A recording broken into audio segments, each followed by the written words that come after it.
Okay, so I would like to present to you our beautiful panelists. So first up is Martina Cílková. Come on. She is connected to the project called I'm Remarkable by Google that helps women with confidence in the corporate environment. And that workshop is available free to anybody, and it is amazing. I've done it myself, and it is a great endeavor by Google. So she will tell us a little bit more about that. So please welcome Martina Cílková. Hello. You can take a seat. Next up, we have Klára Hruškova from Caresse lingerie store that has a display at the back, and they will have a fashion show later. So please welcome Klára. And Caresse is a special shop with lingerie because they specialize. What is the maximum size that you have for bras? Well, I guess maximum is 46K, but we specialize in correct sizes. Aha, that's a good way of putting it, yes. So they specialize in correct sizes, so whatever your size is on absolute range of sizes. And they also very open to transgender people, lingerie for everybody, and making them confident. So welcome Klára, and she will later present some of her lingerie in the fashion show. And last but not least, other than me, we also have the lovely Babet Marešová, who is a prominent member of the Czech pinup community, and she also sells some of her beautiful accessories here tonight, today. Well, I'll be saying tonight, but you know, burlesquers are in a night mode always, even if it's 2 o'clock in the afternoon. So just scratch that and you know, think about that. So welcome Babet Marešová. She's also expecting her second baby. So another thing is that, you know, we like to support performers and people in all stages of everything, transitions, other states of being, and expecting and stuff like that. So everybody's welcome here. And then, of course, me, Angelica G, aka Lucie Čihánková, and I am the producer of this festival, and I'm a burlesque dancer, and among other things also MC and do a lot of other things, teach burlesque, for example. Okay, so this is the 4 of us joining you on this panel.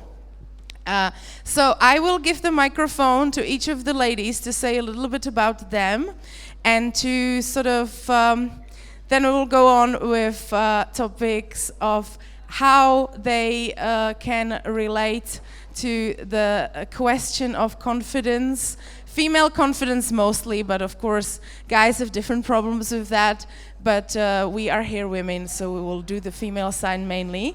So how from their perspective they can relate to this topic, and how they encounter women struggling with confidence, and what ways they have found to help them to live a better, happier life with more confidence. So first up, I pass the microphone to Babet Marešová. So do you have any question for me, or should I talk? Just say a little bit about yourself, and how did you get to the pinup style maybe, and what you encountered about women wearing pinup style every day. We have a lot of them here today, and more coming, and we will have a pinup competition at the end of the day. So if someone wants to sign up, you can, and Babet can tell a little bit more about the wearing pinup every day, how it affects you, or stuff like that. So, as was mentioned, I'm a mom. I'm a mom of a boy, and I'm expecting another one. And self-confidence it's a rough path for me, because as a woman or a girl when I was younger, I come from a very artistic background, and there is a lot of comparing between girls, especially in the dance industry, because I studied at dance conservatoire. So there was a high point in being very skinny. And if you grow in this place or in this background, should I say, it affects you. It affects you very, very lot. And how became a pinup girl?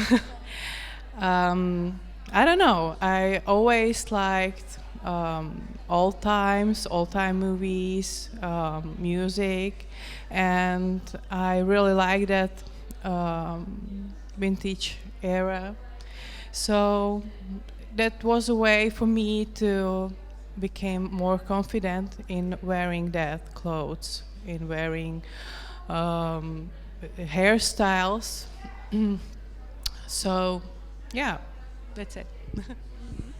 The pinup styling helps a lot of women, and it can be very feminine, or it is very feminine, but at the same time it can be very feminist, I think.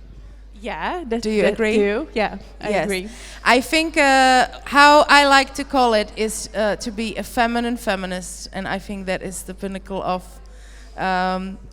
the connection of independence and femininity. So I think that's what pinup style is for me, feminine feminist, and you can own your beauty at the same time. It is always on your own terms. Yeah. Okay, and we also have Martina Cílková here, who is operating very much in a corporate background. So tell us something about yourself and about the Google I'm Remarkable workshops that you help run. Can I ask the people in the back of the room to maybe lower their voices a little bit so that we can hear? Thank you. So I give the word to Martina to tell us a little bit about that and how confidence, in this case, often maybe the confidence in your abilities and in your competence as a woman in the corporate environment works, and what are your experiences. I have heard a lot of stories along the lines of a lady that is the head of a big international corporate meeting. When she gets there, someone asks her for coffee, and they think she's a hostess automatically just because she's a woman in the meeting, and they never suppose that she's the one running the meeting, just out of a general prejudice. So tell us a bit on your side on this stuff. Okay, thank you. I actually would like to follow on Babeta, because for me also I grew up in an artistic world. I was in classical music, and I experienced the very same part where like females fighting against each other, gossiping. And it didn't break me. I don't know how I managed, but I actually decided, okay, I have to fight against it and go into female communities and work with gender. So I did it across multiple countries, because I lived in for a while in France, and then just before COVID I lived 4 years in Japan, which is completely another universe for female. And today I'm representing here initiative I'm Remarkable, started by Google in 2015, which is of course about the corporate part and how we manage our confidence and our self-presentation in job, but it's actually not about that. It's always related to who we are. If we feel right and connected into our body, then we can present ourselves also in the jobs. The initiative is beautiful in the way that it's a workshop which takes about 2 hours, and where we share with women mostly, but it's actually globally a diversity program. So whichever underrepresented group, and as I say, once, even if you are used to being, I would say, privileged, or it can be white privilege or white Central European privilege, once sometimes you experience that you are in the room and you are different than everyone else, then suddenly something changes, and you hopefully start to think about it in a different way. And that's what we discussed in this workshop, because definitely, even if already since, I would say, probably in Europe since 10, 15, 20 years, there are more than half of population as women who are graduating from universities. We still do not see it in our jobs. The representation you see once you start a career and you want to continue, it's slowly getting lonely once you like grab the ladder and start going up. I think those who of you know Sheryl Sandberg, who is the number 2 CEO of Facebook and who wrote an incredible book, Lean In. It's also a beautiful TED Talk. I totally recommend it. It exists in Czech as well. She speaks about it, and she also like gives this example when she was, I think many years ago, but I think it didn't change much. On business, okay, she was in Middle East, but anyway, and she actually, as the only woman, not only they did not expect her to be a part of the negotiation, but they actually did not even have like female toilets on the floor, so she had to go on different floor. So in the workshop, we speak about how we actually have to speak, and we should not be shy. Presenting us as we are and what we can achieve. And one of the things which we speak about in the workshop, and which I would love you to take away from my side today, it's one of my favorite numbers, which I know them for a while, but sometimes I also forget about them. It's when we do something, we always want to do it 100%, and we kind of don't dare to do it if we don't do it enough. And it has been measured, for example, for jobs. And when you apply for a job, when you see the job description and you look at it and you're like, okay, I can do this, I can do this, I cannot do that, I can do this, and like you can do nearly everything maybe except one, then like you don't apply for it. For women, it's proven that we tend to apply for it when it's 100%, where men, they actually apply when it's about 60%. So for like a corporate part, the job-wise would be nice. This is what I really remember from the workshop. It was a very striking information, because men are used to black things a lot more, and we don't realize that is often the way of life, and doing things perfectly and only when you are 100% capable of doing them is not really a normal approach that anybody should be taking. Whereas men know that, and I think that was a striking thing that we should learn from men, and or we should take it back from them, maybe. I actually don't know if they really know it. They are just, in my opinion, educated in a different way, and they dare to just go and try. And so whatever next time you look at some job description, or actually it's in your private life, in your hobbies, and you feel like you are not good enough, then think about this 100 versus 60%, that like you just have to try, and maybe like you will get better. We are not supposed to be perfect. It would be very boring life. And don't worry, I'm saying that, and I caught myself many times repeating the same mistake, and I'm just only bouncing my head, and I'm like, okay, remember that, please, you don't have to be perfect. I think that is the thing, that women are not raised to be risk takers enough. Absolutely. Yeah, maybe that is kind of behind this. Okay. So I give the word to Klára now to tell us a little bit about her encounter with body confidence issues, and how she deals with that around lingerie and her other activities as well. Hello. I want to say that I participated in I Am Remarkable twice with Věrka, and she introduced me to imposter syndrome, and it was very eye-opening situation for me, because I thought, okay, I might have imposter syndrome, and then the second thought was, oh my God, no, I am not good enough to have imposter syndrome. Well, never mind. Yeah. Next level. Next level, of course. But my name is Klára, and I am a co-founder and now owner of Caresse Bra Expert. We have a stand over there. What we do is bra fitting. It means that we help choosing the correct size of bras, which is a huge difference for everyone with breasts, because breasts are heavy. They tend to pull you down, and if you do not support them well enough, they are going to make you breathe badly, have your back bent over, shoulders down, everything.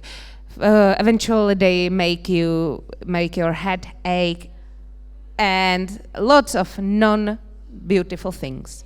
And amongst others, if you just don't support your breasts, you feel and look less, bigger than you need to look.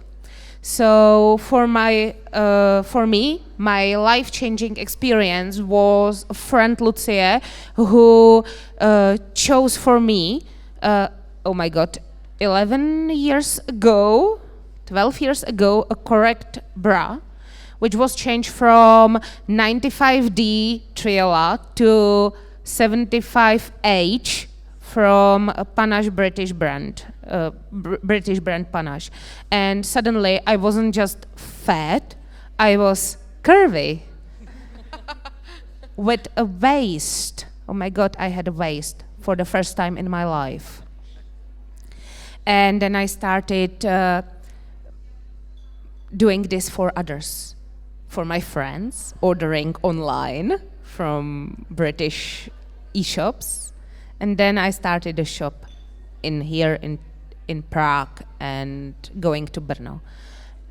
And I personally had touched over 4,000 chests. And I think that deserves a round of applause. Yes, it is. Guys. Thank you.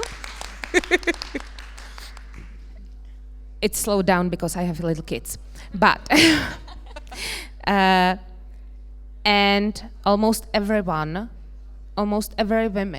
was insecure about her breasts because they thought they were everyone different. Small, big, dark, light, with huge nipples, small nipples heading different ways. I'll tell you a secret. Every breast, and I mean every breast, is different from each other. On every one chest. Okay? Now you know. It's my 10-year experience of bra fitting. And every single breasts are normal. And beautiful. And beautiful, of course. That deserves a But round of applause. honestly, the beautiful is the next level. Absolutely. To admit that your breasts are beautiful, I'm sorry, but it takes a while. Yes, But it to does. accept that they are perfectly normal, Yes. it's much easier, and it's the basic step Yes, for you start are loving right. them. Yeah. Sometimes they talk about body positivity. There is a lot of talk of body positivity, but recently I have discovered a term that actually is connecting to this, and it's a body neutrality, which basically means that you don't have to absolutely ravishingly love your body, or you don't have to love it all the time, every time. You can think that you want to improve this and improve that, but you just have to be not hating it, and you have to take your body for what it is, and accept living in it. So you can be neutral to it, but not be in the down part. Yesterday I visited My Body Is Mine, and yes. they said on the end of the stand-up comedy, there was a sentence which resonated with me so much, and it was, my body is to serve me, not to somebody else to punish or hate me. Yes. Which is Exactly. absolutely amazing. And exactly, this is it is a project that inspired this panel. It is a project from our mutual friend Ridina Ahmedová, who is a singer, and she has opened up the topic of body confidence in the public sphere. She did an amazing podcast called Sadlo, which means lard or fat in Czech, which I recommend to the Czech speakers in the audience. I don't know if you are speaking. Are you speaking in the podcast? I am actually speaking in the podcast. I'm not going to tell you which one I am, but you might find me there. That was the inspiration for this panel. So we thank Ridina. She wasn't able to be here with us, but she also helped to put together this panel. They had a meeting yesterday, which we couldn't attend because we had another show, but there are more things coming with this project, so follow them, and we cooperate with them closely, at least me and Klára. And another topic that I would like to bring up is with that feminist that I was talking about, I think a confidence in women is something that is inside out and outside in. So you can either find something like a pinup style or a nice lingerie that helps you physically and mentally and helps your exterior to feel to sort of go onto the interior and make you feel better and give you more confidence on the inside. And sometimes it is about working on the inside and then it starts showing to the outside. And literally, mostly it's kind of both, and you can start from either end, and it will have effects. Yeah? What would you think about that? With regards to the pinup style, maybe? I totally agree with that, because I think that pinup style helped me a lot with that, because in my adult life I grow a lot of weight, and I was in a state that I hated myself and I hated my body to look like it looked.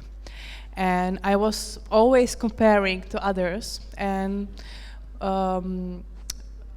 coming into this community it taught me that the outer look can help me feel better in my body and to love it. And maybe not to love it, I think that's a strong word for me, but respect it, because not only women bodies can do amazing things, grow babies inside. Grow babies, yes, yes. That's amazing. Birthing them, that's another amazing part. Maybe a little bit painful, but yeah, I totally agree with that. That sometimes we need some input from outside to grow beautiful inside and feel beautiful. That's yes. Amazing. And it works totally the other way around. Yes, you can definitely clap anytime. We just started it. Yes, that's great. That is great. If any of you guys have any comment or anything that you want to say and contribute to this discussion, you are most welcome. We can have our stage kitten pass the microphone, and you can join us with your opinion or your take on things. Anybody? Not at this stage, that's fine. If at any stage you would like to do that, just raise your hand and we will give you the mic and you will be able to tell us your take and your opinion. So I would ask Martina maybe what she thinks about this, and if you've seen even in the corporate world, like how is it with like women dressing? It's always this thing of, is this office appropriate? Is this too low? I personally know that a lot of my wardrobe with my this is a small cleavage on in terms of my usual wardrobe. Yes, even in the pinup group, it is quite funny that often certain girls are not happy with this being too much cleavage, because they sometimes wear pinup fashion for work. and they're concerned about that. Also, it's this thing of like, are they taking you less seriously because you got boobs, or because you got a cleavage, or because you got legs and your skirt is short? What's your take on this inside out and the dressing? I think definitely it's a topic, because like we judge much more women about how they dress than we judge men. And personally, I have multiple experiences about it when my either colleagues, or I worked at one point with Ministry of Foreign Affairs and the ambassador, and instead of like taking me as other colleagues, he commented on the part where, like, that my nail polish was nice, and I would be like, okay, that's like not related, right? Or actually when I had I learned it afterwards in like kind of secret, but my last not last, just before COVID, I was coming back, and actually I joined National Theatre in Prague as a head of sales division. And when I went for the interview, I was who I am, and I did not change my style that much. I learned that actually one of the people in the team afterwards asked, can she lead teams with such a red lipstick? And I was like, okay, maybe if I interviewed for administration, for some other position where you're not supposed to be like strong and visible, maybe, because like that your job probably should fit your personality. But as a like marketing salesperson, I'm supposed to more stand out and kind of push it in. So I found it really ridiculous. I think it's definitely an issue, and it's true when I'm dressing. I'm trying not to get like influenced by that too much and trying to fit in, but I can see around me, and definitely like we discuss it, that people will be like, okay, if I have my breasts are too much visible, people will not looking at me the same way, or actually they will be hitting on me instead of just talking to me in the professional topic we are supposed to discuss. So it's something about like sexism globally, and okay, like I would say like I'm totally feminist in my bones, and in the way like I think we have to encourage it.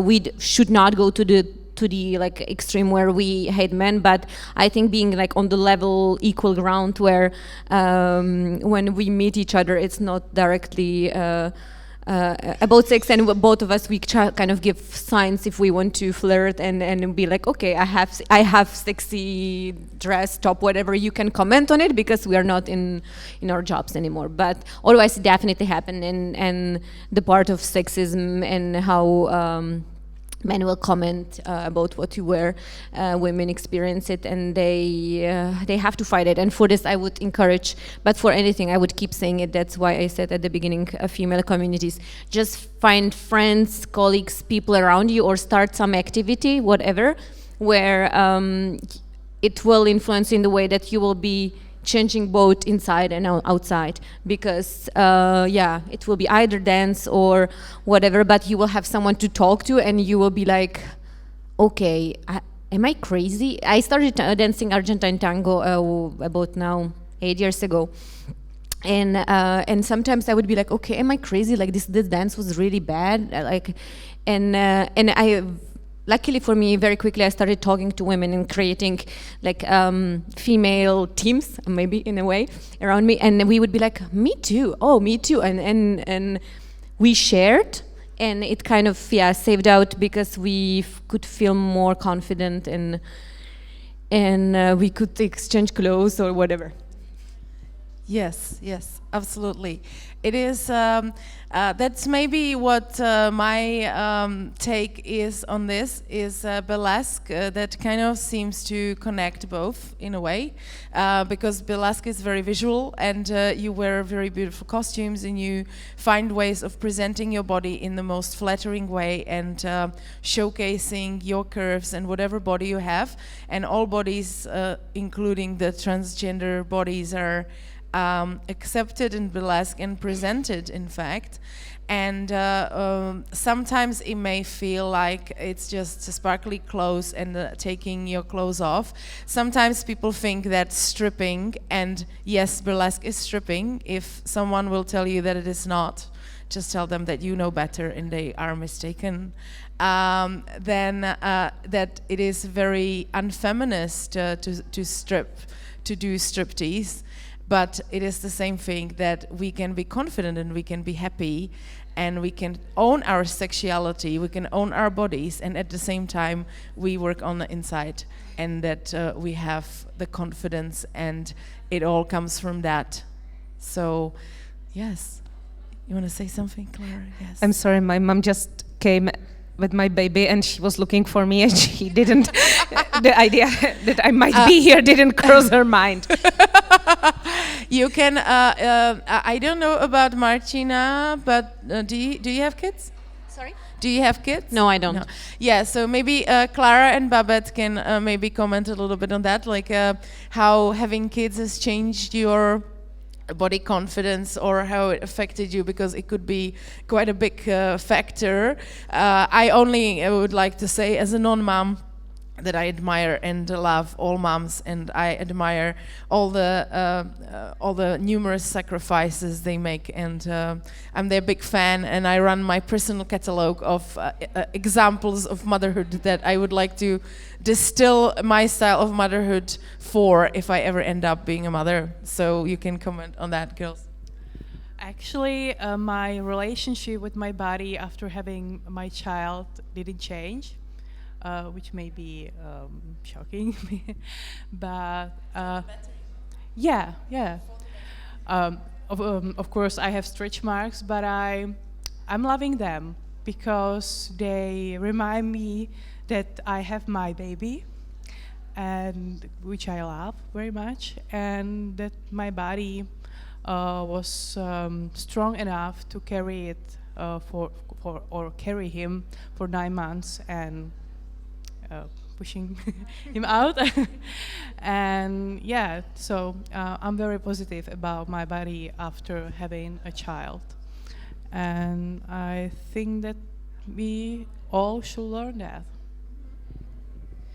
Well, my body was able to bear the baby, have the baby, but I wasn't able to deliver it.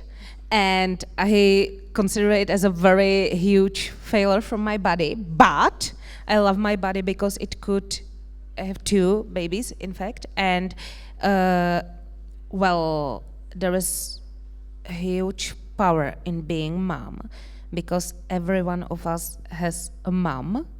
So every one of us reacts on someone using mom's tone.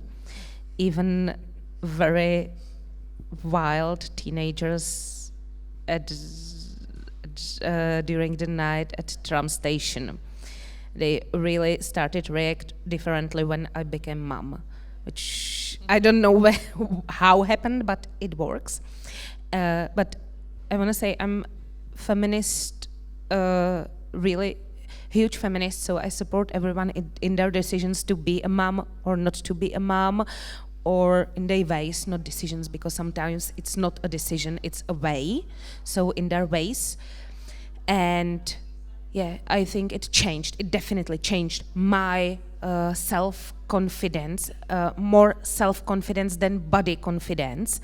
But I believe that it's together, self-confidence and body confidence.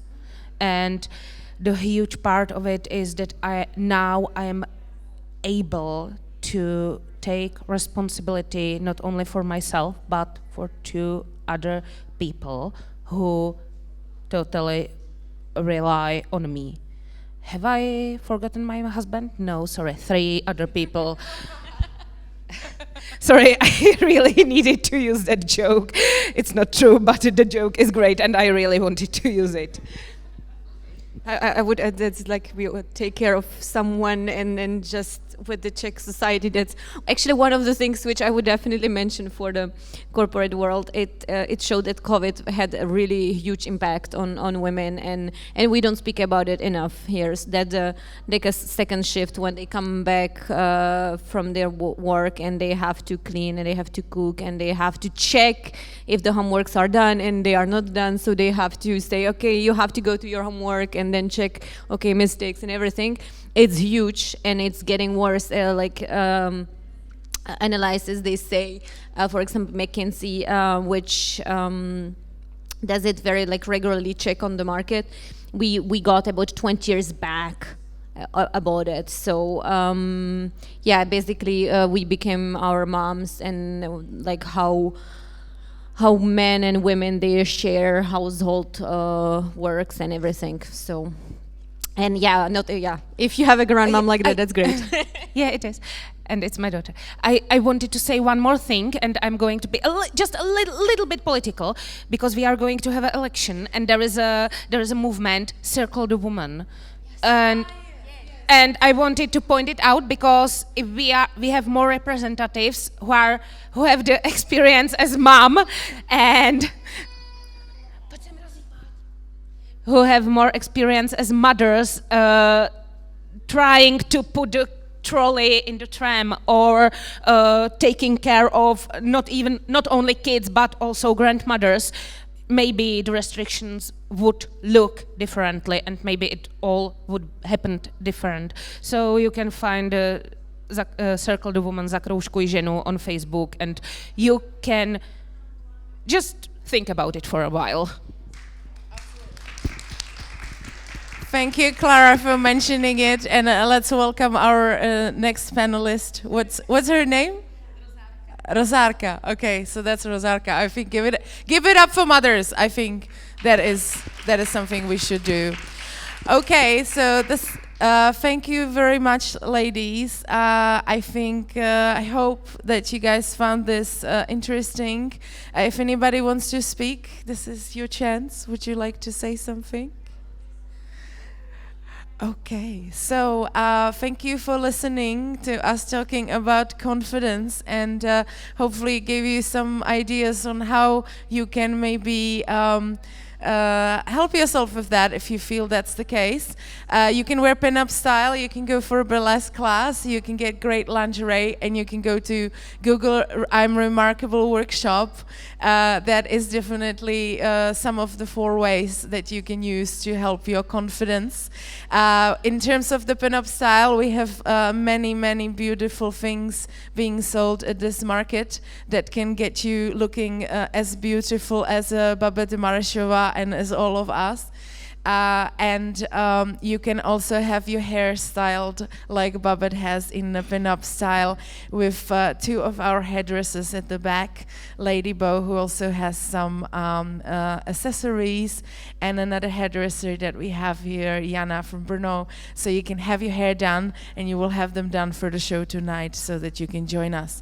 Thank you so very much to the 3 lovely panelists that we had here. So give them a big round of applause, because they were great. So Martina Cílková, Klára Hrušková a Rozárka, Babet Marešová a její budoucí syn. Syna čekáš. And myself, Angelica G. Amour. Thank you very much.